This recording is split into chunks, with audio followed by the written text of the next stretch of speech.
બધું ખાવાનું કોને બોવે. તમારી બોવે હા. પછી એટલે મેં હાથે રોટલી કરવા ગઈ. હા હાથે રોટલી કરવા ગઈ. હા હાથમાંથી વેડું આપી મને ભાઈ દીધો. અને મને કે તું વયા જ જા. તું નથી જોતી ને કાં મરી જાય છે. કાંઈ વાતો નહીં, પતી ગયું જે હોય. હવે શું કરવાનું તમારે? માજીને રાખવા છે કે અમે લઈ જઈએ? બીજી વાર આવીને બોલવાનું આવી છે તમારે. આવી ભૂલ હવે નો થાવી જોઈએ. આ તમે જો કેવું માર્યું છે ને. એ વસ્તુ ન થાય. આ તમે જો. હા, તમારી નમસ્કાર, આપની સાથે હું છું પાયલ અને તમે શરૂઆતમાં જે ક્લિપ્સ જોઈએ છેલ્લા કેટલાય સમયથી બધાના ચર્ચાનું કેન્દ્ર છે. અને જેને પણ એ ક્લિપ્સ જોઈ, જેને પણ એ વિડીયોઝ જોયા, બધાને ખૂબ દુઃખ થયું કે સમાજની આ વ્યવસ્થા કેમ છે. તમને સ્ક્રીન પર જયેશભાઈ પટેલ દેખાતા હશે, એક વિડીયોમાં એ વાતચીત કરતા પણ દેખાય છે. આખી ઘટનાને લઈને અને એ જે સ્થિતિ બની હતી ત્યારે શું થયું હતું એ વિષય પર વાત કરવી છે. જયેશભાઈ, રાજકોટથી એક વિડીયો વાયરલ થયો. બાનો એ વિડીયો હતો અને બા સાથે એ જે ભાઈ છે વાત કરી રહ્યા હતા કે આ પરિસ્થિતિ છે. અને જ્યારે વિડીયો વાયરલ થયો ત્યારે બધાને ખૂબ દુઃખ થયું કે સમાજની આ વ્યવસ્થા કેમ. પછી તમે એમના ઘરે પણ ગયા, સમાધાનની વાત થઈ, એમના દીકરાઓ સાથે પણ વાત કરી. આખું તમે વચ્ચે રહીને સમજ્યા છો ઘટના, તો એ આખી ઘટના શું હતી? જી નમસ્તે બેન, પહેલા તો સૌપ્રથમ આપનો ખૂબ ખૂબ આભાર. જમાવટ ન્યૂઝ નો પણ ખૂબ ખૂબ આભાર. સમગ્ર ઘટના બેન આમ તો બધા વાકેફ છે. આપણે 27 તારીખનો બનાવ જે બન્યો, સોશિયલ મીડિયામાં જે રીલ વાયરલ થઈ એ પછી એક માનવતાની દ્રષ્ટિએ એક દીકરા તરીકે મને ખૂબ દુઃખ થયું કે સમાજમાં આવા દુઃખદ ઘટનાઓ ખૂબ બને છે. પણ મારાથી રહેવાનું ને એટલે હું ત્યાં બાની ઘરે ગયો અને બધી બા પાસેથી આપવીતી મેં જાણી. પછી બા સાથે સંવાદ થયો. ખૂબ દર્દમાં અને દુઃખમાં હતા બા, કે અવારનવાર મારા પુત્રવધુ મને હેરાન કરે છે અને મારી સાથે આવો બનાવ બન્યો એટલે હું ઘર છોડીને જતી રહી. સમગ્ર ઘટનાની વાત કરું તો 27 તારીખ પહેલાની આ ઘટના છે. પણ ખરેખર બહાર નીકળ્યા એટલે આપણી સામે બધું આવ્યું અને જાગૃત નાગરિકે એમની વિડીયો ક્લિપ વાયરલ કરી. એ જોઈને એમની ઘરે જવાનું થયું અને પછી સંવાદ થયો. ત્યારબાદ બાનું કેવું એવું છે કે ભાઈ મારે આ ઘરમાં રહેવું નથી. પણ છતાં મેં સમજાવટનો પ્રયત્ન કર્યો. બાને કીધું કે ભાઈ આવું બનાવ બને છે, આપ પણ થોડાક સમજો છો, આપ વડીલ છો અને આપના પુત્ર વધુથી આ ભૂલ થયેલ છે એટલે એક એમને તક આપો અને ફરીથી આવું ન કરે એ સમજાવટ કરીને આખી વાત કરી મેં. ઓકે, તમે જ્યારે ત્યાં ગયા ત્યારે મેં વાતચીતના અંશ પણ સાંભળ્યા હતા કે જેમાં એ પુત્રવધુ એમના જે છે એ આટલું બધું થયા પછી પણ એવું કહેતા હતા કે 14 વર્ષમાં મેં પહેલી વાર હાથ ઉપાડ્યું છે ને જસ્ટિફાઈ કરી રહ્યા હતા એ હાથ ઉપાડવાને. એમના બંને દીકરા પણ ત્યાં હાજર હતા. મેં એ સ્થિતિ એમના ચહેરા પર જોઈ છે કે જ્યારે પુત્રવધુ એવા હોય એટલે તમારા પત્ની એવા હોય અને તમારી માની આ સ્થિતિ હોય તો એની વચ્ચે એમની શું સ્થિતિ થાય છે, એ દીકરાઓ શું કહી રહ્યા છે? સાચી વાત છે બેન. માં અને વાઇફ બંને વચ્ચે દીકરાઓ ફસાતા હોય છે. પણ દીકરાઓની ક્યાંક ને ક્યાંક જવાબદારી હોય છે બેન કે આવું ઘરમાં ન બને. બધા ઘરમાં આવું થતું હોય, આપણે બી સમજીએ છીએ. પણ દીકરાઓને વચ્ચે રહીને બેલેન્સ કરવાનું હોય છે. માની પણ ભૂલ હોય, વાઇફની પણ ભૂલ હોય. છતાં પણ દીકરાઓ આ સુધી પુત્રવધુ હાથ ઉપાડે છે તો ક્યાંક ને ક્યાંક ખરેખર એમના દીકરાઓની પણ ભૂલ છે કે આ અંશે ન થવું જોઈએ. અને શરૂઆતથી જો આપણે થોડો ઘણો કંટ્રોલ કરીએ આપણા વાઇફ ઉપર કે ભાઈ બા છે, થોડુંક જતું કરવાની, આપણી ભાવના રાખવાની, તો આ બનાવ ન બને.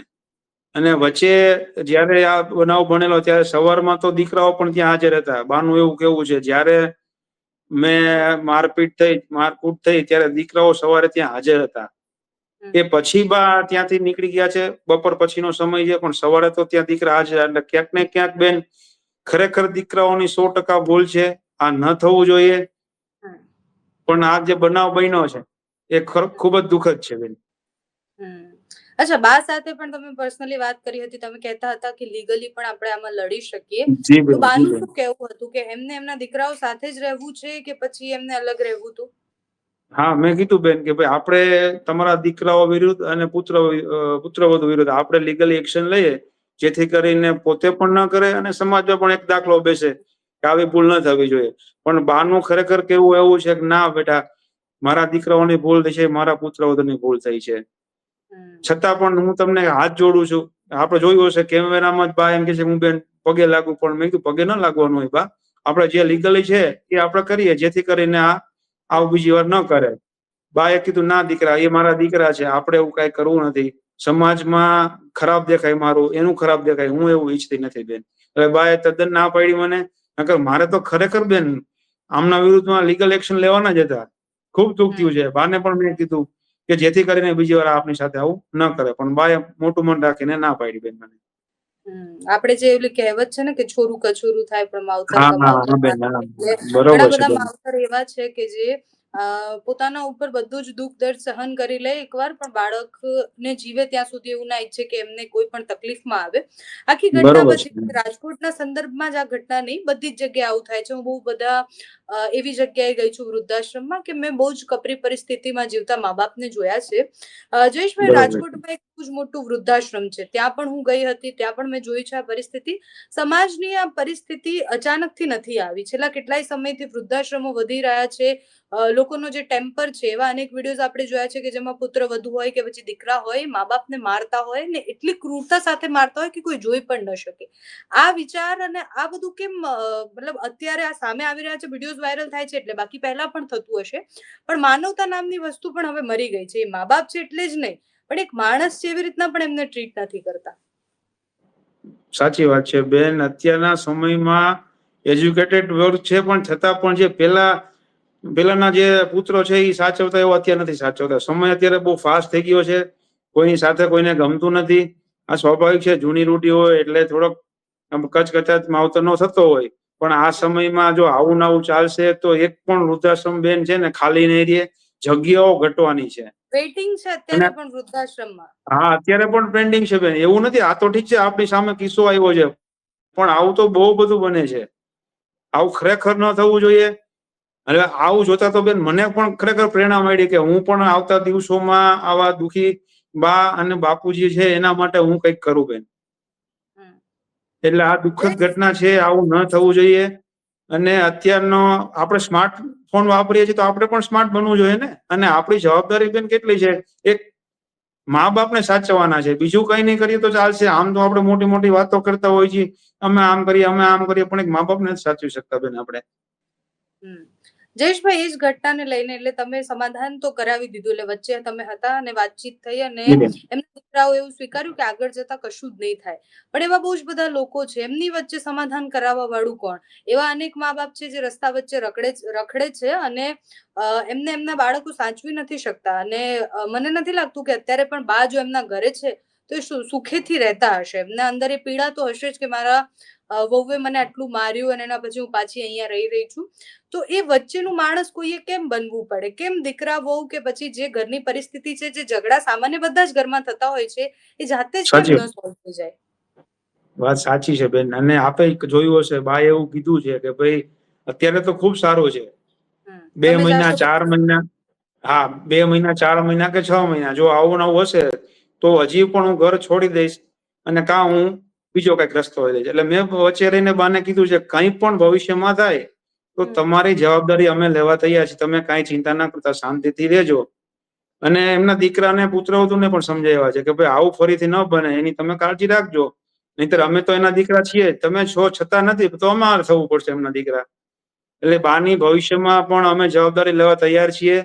બાને પણ આશ્વાસન આપેલું છે એટલે કે કાંઈ ચિંતા ના કરતા, ભવિષ્યમાં અમે બેઠા છીએ. પણ જેમ કીધું એમ આપે બેને કે આ ખરેખર એના દીકરાની જવાબદારી છે, એમને સમજવું જોઈએ. પણ નથી સમજતા તો પછીનો રસ્તો આપણે કોક ને કોકે કંઈક અંશે આપણે એમની મદદ કરવી પડશે બેન. Okay Jayeshbhai, thank you so much Jayeshbhai, તમે અમારી સાથે જોડાયા, અમને સમય ખૂબ ખૂબ આપ્યો. આભાર બેન. અને આ ચર્ચા કરવાનું એકમાત્ર કારણ એ જ હતું કે એ વિડીયો વાયરલ થયા પછી બધાએ દુઃખ વ્યક્ત કરી દીધું. બધાને એવું થઈ ગયું જ્યારે પણ આવા વિડીયોઝ આવે તો થોડા સેકન્ડ માટે આપણે એ સ્ટેજમાં જતા રહીએ કે કોઈ પણ માણસ આ સ્થિતિમાં કેવી રીતના પહોંચી શકે ને કોઈ પણ માણસ આવું કેવી રીતના કરી શકે. જયેશભાઈ સાથે વાત કરી કારણ કે એ પરિસ્થિતિમાં એ હાજર હતા. એમને બા સાથે વાત કરી છે, એમને એમના પરિવાર સાથે વાત કરી છે. એ ઇમોશન, એ માતા કે જેને પોતાના દીકરા નથી સાચવી શકતા, એ માતા કે જેને એના પુત્ર વધુ મારી રહ્યા છે, એની પરિસ્થિતિ શું છે સમજવું હતું. Jayeshbhai, thank you so much, તમે અમારી સાથે જોડાયા. આભાર બેન. Thank you.